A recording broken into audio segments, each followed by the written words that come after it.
하나님의 말씀 빌립보서 2장 5절로 11절까지의 말씀입니다.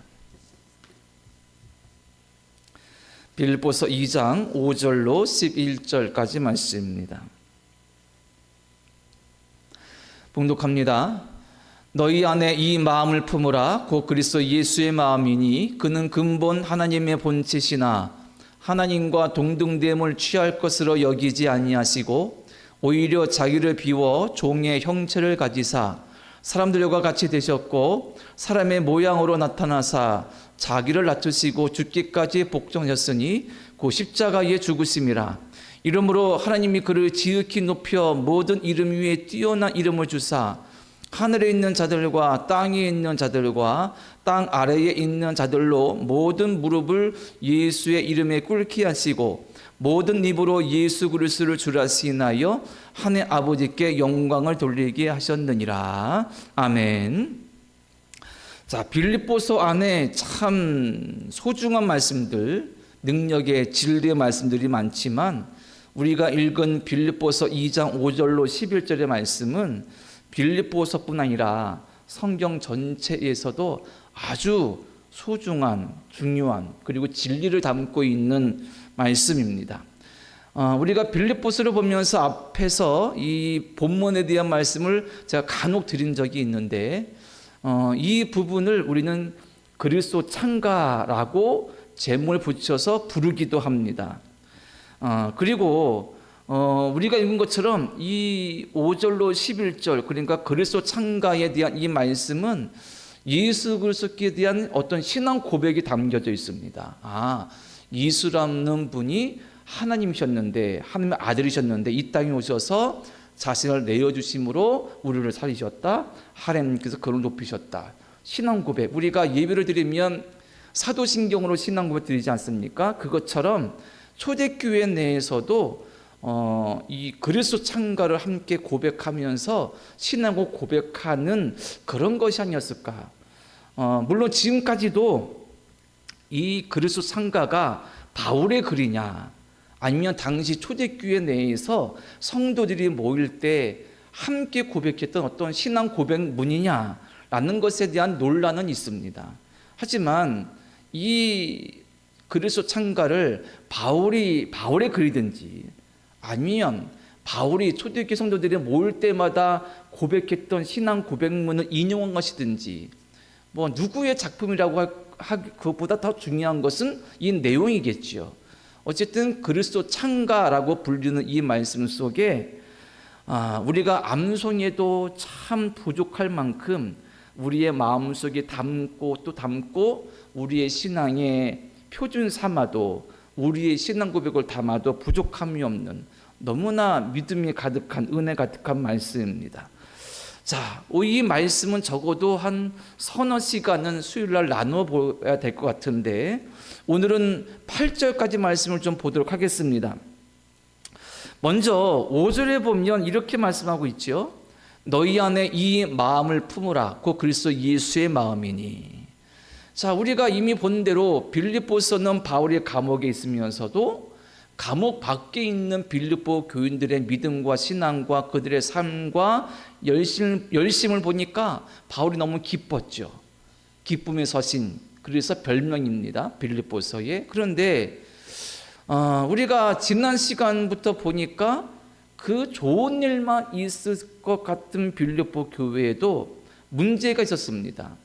그 문제는 크게 두 가지로, 한 가지는 좀 분열의 문제가 있었던 것 같고 다른 한 가지는 거짓 교사가 들어와서 바울이 전한 복음을 왜곡하는 그런 어려움이 있었습니다. 이 두 가지의 문제가 겹쳐질 수도 있고 따로따로일 수도 있습니다. 어쨌든 어떻게 보면 초대교회 내에서 본이 되어지는 이 빌립보 교회, 하지만 사람이 모인 교회라면, 공동체라면 어떤 문제나 혼란을 완전히 없앨 수 없는 인간이 모인 공동체, 예수를 믿는 이 교회가 어떻게 하나님 보시기에 아름답게 세워져 갈 수 있을까?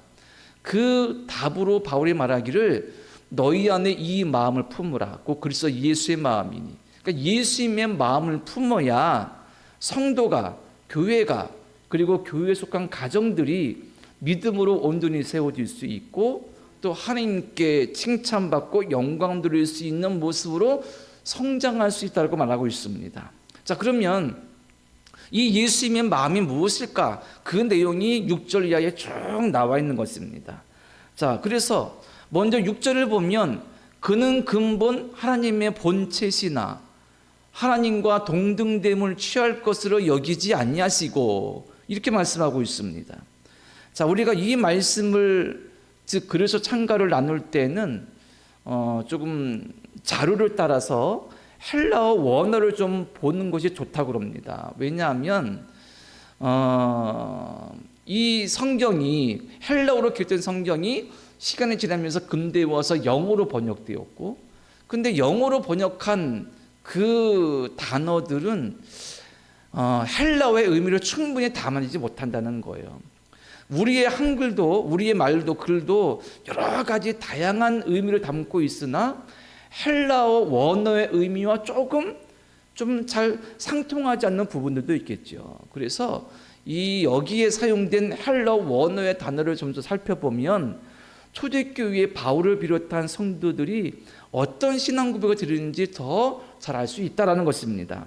자, 그 의미에서 먼저 바울이 말한 바 그는 근본 하나님의 본체시나, 본체시나, 이 시나를 그냥 한 문장으로 끝내면 본체이시다라가 되겠죠. 이 이시다, 그러니까 어떤 이 하나님 예수님은 원래 하나님의 본체이다 이거잖아요. 본체이다. 이다는 뭐냐면 존재를 말합니다. 존재.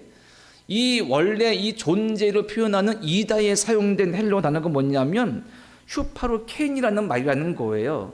그런데 이 말의 의미는 뭐냐면 절대 변하지 않는 본질, 그리고 절대 바꿀 수 없는 것, 남에게 양도하거나 남에게 줄 수 없고 팔 수 없는 것, 그리고 선천적으로 불변하고 영구적인 것, 그러니까 절대 바뀔 수 없고 절대 변할 수 없는 것이 이 본체시다, 이 존재를 말하는 거기에 사용된 단어라는 겁니다. 그러니까 바울이 전제하고 있는 것이 뭐냐면 예수님은 영원토록 불변한 변할 수 없는 하나님 그분이시라는 사실인 거예요. 하나님은, 즉 예수님은 하나님 그분이시다. 자, 그러면 두 번째로 본체시다. 그 본체라는 단어가 있습니다. 본체, 형체라고도 번역할 수 있는데 이 본체를 말하는 헬라어는 두 가지가 있다는 거예요. 하나는 몰회라는 단어가 있고 하나는 스케마라는 단어가 있다는 겁니다. 이 두 가지는 어떤 차이가 있냐면 앞서 말한 이 시다의 어떤 존재가 변하지 않는다, 그것과 비슷하다는 것입니다. 그러니까 모래라는 의미에서 본체를 쓴다면 변하지 않는 본체를 말하는 겁니다. 어떤 것이냐면 우리의 내적 자아가 있잖아요. 우리가 겉으로 보이는 나는 있는데, 겉으로 보이는 내 외모의 나 말고 내 속에 나도 볼 수 없고 남도 볼 수 없지만 내 안에 있는 내 자아가 있잖아요. 이것은 변하지 않습니다. 이런 거를 말할 때 본체, 몰해라는 단어를 쓴 거란 얘기예요. 내 속에 유전자가 있습니다. 유전자. 내 부모님께 물려받은 유전자. 그것은 내 외모가 변해도 유전자는 변하지 않죠. 왜? 내 유신의 부모에게서 물려받은 것이기 때문입니다. 내 몸속에 흐르는 피가 있습니다. 현대에서 보니까 A형, B형, AB형만 있지 않습니까? 이것은 변하지 않아요. 똑같이 붉은색을 띠고 있으나 이것은 절대 변할 수 없는 것입니다. 왜? 부모에게 물려받은 유전이기 때문인 거예요. 그러니까 절대 변하지 않는 그 무엇인가 내적인 것, 내적인 형체, 즉 본체를 말할 때 사용한 말이 몰해라는 말이고, 반면 스케마라는 단어를 사용할 때는 이것은 변하는 것입니다. 내 자아는 변하지 않지만 내 외모는 변하잖아요. 내가 태어났습니다. 어렸습니다. 완전히 핏덩어리죠. 그런데 그 아이가 자라서 아장아장 걷는 아이가 되고 소년이 되고 청년 됩니다. 아이가 막 자랍니다. 변하잖아요. 그 어리고 깨끗했던 피부가 나이가 드니까 이제 좀 주름이 지고, 그리고 조금 바래지고 탄력도 줄어들고, 또 시간 지나니까 내가 중년되고 노년되어서 쭈글쭈글해지고 허리도 굽어지고 키도 작아지고. 그러니까 스케마라는 이 의미에서 본체는 시간이나 세월에 따라 환경과 상황에 따라 변하는 것입니다. 자, 이런 의미에서 본다면 바울이 사용한 이 본체, 그는 근본 하나님의 본체시나, 여기에 사용된 본체는 몰해입니다. 전혀 변할 수 없는 것, 변하지 않는 것. 그러니까 뭡니까? 앞서 우리가 본 것처럼 반복하거니와 하나님은, 예수님은 하나님과 같은 분이다. 그분은 절대 변하지 않는 신이다. 신성. 우리가 하나님, 예수님에게서 신성과 인성은 동시에 보지 않습니까? 이 그리스도 창가에 보면 예수님의 신성과 예수님의 인성이 그대로 고백되어집니다. 앞부분에서는 예수님의 신성을 강조하고 있는 겁니다. 우리가 믿는 예수라는 분이 하나님 원래 그분이시다. 하나님이시다 원래. 영원토록 변할 수 없는 영원하신 하나님이시다라는 것입니다. 그리고 본체, 그분은 정말 하나님 그분 자체로 그것 자체가 불변한 것이다. 이것을 말하고 있습니다. 그러니까 예수께서는 정말 진정한 하나님이시라는 것에 대한 신성을 말해주고 있습니다. 그 다음 절을 보면, 6절 그 다음 부분을 보면 하나님과 동등됨을 취할 것으로 여기지 아니하시고, 이렇게 말씀하고 있습니다. 여기에서 중요한, 즉 6절 하반절에 중요한 것은 뭐냐면 취한다라는 단어입니다. 취한다. 이것은 헬라어 원어로 보면 할파그모스라는 단어인데 그 뜻이 그겁니다. 강탈한다, 빼앗는 것이죠. 그리고 잡다, 움켜쥐다, 이런 뜻을 가지고 있다는 거예요. 자, 그러면 취한다, 하나님과 동등됨을 취할 것으로 여기지 아니하시고, 취한다, 강탈한다, 붙잡는다, 잡는다, 취한다, 움켜잡다, 이것이 어떤 의미일까? 세 번의 성경 보니까 이렇게 번역했어요. 하나님과 동등함을 당연하게 여기지 아니하시고. 예수님은 당연히 이미 하나님 그분 자체였어요. 이미 예수님은 하나님이셨습니다. 이미 뭐 따지거나 뭐 논리적으로 할 게 없어요. 예수님은 본래 하나님이셨습니다. 본래 하나님 본체셨어요. 그런데 동등됨을 당연하게 생각하지 않으시고, 그러니까 예수님께서 당연히 하나님이신데 하나님의 본체를 붙잡거나 움켜쥐거나 그러지 않으셨다는 얘기입니다. 다른 말로 뭐냐면 일부러 본체이신, 즉 하나님 자체이신 것을 붙잡지 않으셨다, 내려놓으셨다라는 것입니다. 이것은 뭘까요? 예수님의 신성과 인성이 동시에 고백되어지는 말이죠.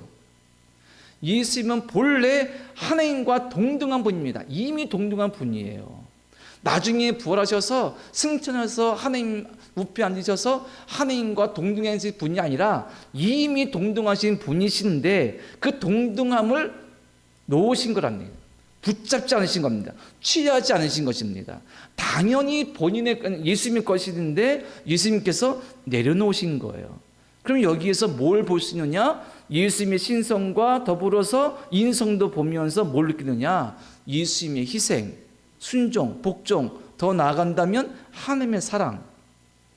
성부 하나님께서 성자 예수님을 인간으로 보내주셨잖아요. 하나님의 사랑입니다. 절대적인 하나님께서 스스로 인간이 되신 겁니다. 하나님의 사랑을 느낄 수밖에 없죠. 놀라우신 그 하나님의 사랑. 그리고 스스로 그 신성을 내려놓으신, 취하진 않으신 예수님을 통하여서 그 예수님의 희생과 섬김의 사랑을 또 느끼게 됩니다.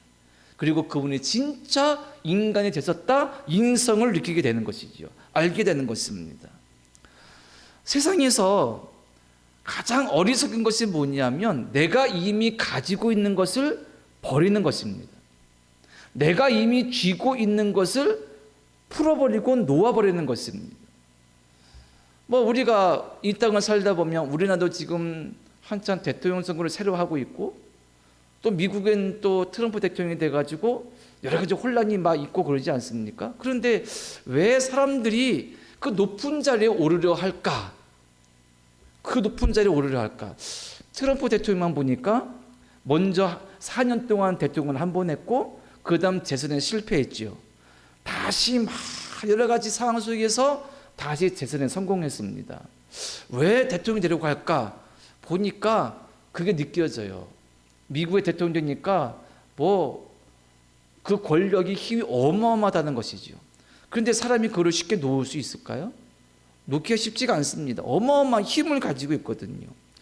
비단 이런 권력만이겠습니까? 힘만이겠습니까? 사람이 가지고 있는 어떤 그 유형적인 보이는 것이든 보이지 않는 것이든 물질이든 어떤 마음이든 내가 이미 가지고 있고 소유하고 있는 것을 내려놓고 포기하는 것은 정말 어리석은 짓인 것이죠. 그런데 우리 예수님께서는 이미 하나님이신 그것을 내려놓으셨다는 사실입니다. 이것이 예수님의 마음인 거예요. 바울이 말하는 바 너희 안에 이 마음을 품으라. 꼭 그래서 예수의 마음이니, 어떤 예수의 마음이냐면 하나님 그분이신데 하나님이신 것을 내려놓으신 것입니다. 그 마음, 사랑의 마음, 섬김의 마음, 희생의 마음, 그리고 자신의 모든 것을 내려놓는 그 마음, 하나님의 사랑.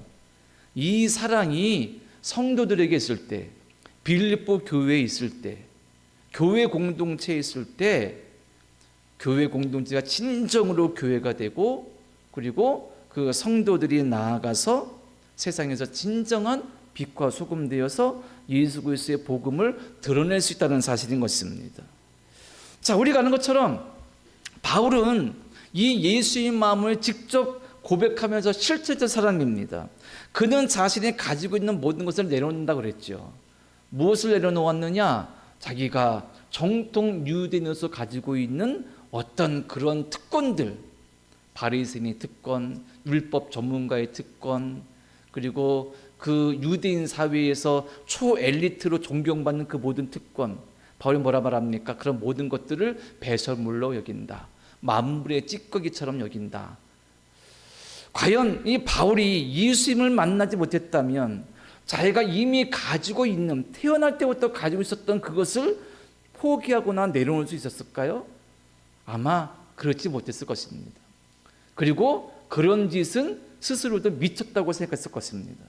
그런데 예수님을 영접하고 나서 스스로 미쳤다고 생각했던 것들을 행했습니다. 그리고 떠돌이 순례자, 전도자가 되었던 것이죠. 바울이 예수님 마음을 본받았기에 예수님처럼 자기도 자기가 붙잡고 있는 충분히 세상에서 좋은 것들을 포기하고 내려놓는 믿음으로 복음 전하면서 교회를 세우고 영혼을 살렸던 것입니다. 그래서 바울이 너희 안에 이 마음을 품으라. 곧 그리스도 예수의 마음이니 이런 권면을 할 수 있었던 것입니다. 우리도 이 예수 그리스도의 내려놓음, 그리고 하나님이신 그 놀라운 영광을 포기하신 그 모든 마음을 우리가 본받을 때 내 속에 있는 내 것, 내 육신, 내 자아, 그리고 내 것들을 예수 그리스도의 마음을 담고 품어서 내려놓을 때, 그리고 그 내려놓음 속에서 예수님을 진정으로 마음속에 모시고 그분을 신뢰하고 그분을 왕으로 모실 때 내가 내려놓고 포기한 것과 비교할 수 없는 더 놀라운 것들로 우리 하나님께서 채워주시고 영광을 주신다는 사실을 우리는 기억해야 될 줄로 믿습니다. 자, 내용이 많기 때문에 오늘 6절까지만 보게 되었습니다. 우리가 오늘 말씀 기억하면서 우리의 마음속에 품어야 될 예수의 마음을 기억하고 그 마음이 어떤 것이었는지 조금의 맛을 보았습니다. 그는 근본 하나님의 본체시나, 여기서 영원 불변하신 하나님이신 예수께서 그 모든 것들을 내려놓으시고 동등됨을 취할 거로 여기지 아니하시고 우리에게 구세주로 오셔서 십자가에 죽으시고 부활하신 그 놀라운 은혜, 그 마음을 본받고 우리도 겸손히 진심으로 예수님을 따르고 그 마음을 마음속에 품을 때 우리 또한 바울처럼, 성도들처럼, 믿음의 선조들처럼 하나님께 영광 돌릴 수 있는 귀한 믿음의 삶으로 끝내 승리할 줄로 믿습니다. 이 은혜가, 이 사모함이, 예수님의 마음이 우리의 마음에 가득하기를 간절히 축원합니다. 기도드립니다. 하나님 아버지, 그리스도 창가라고 불리는 오늘 말씀을 우리가 함께 읽고 묵상합니다. 이 말씀 속에 담겨진 우리 예수님의 마음을 본받게 도와주시고 우리 마음에 품게 하여 주시옵소서. 하나님 그 본체셨으나 그것을 버리시고 이 땅에 오셔서 우리를 위해 죽으신 예수 그리스도의 그 마음을 닮아가게 도와주시고 우리도 주님을 닮아 나의 탐욕과 욕심과 이기와 교만을 내려놓으며 진리와 생명을 위해, 믿음을 위해, 하나님 나라 위해 살아갈 수 있는 은총을 허락하여 주시옵소서. 그리하여 참된 영광과 부귀에 누리도록, 소유하도록 함께 하시고 은총 내려 주시옵소서. 예수님의 이름으로 기도드립니다. 아멘.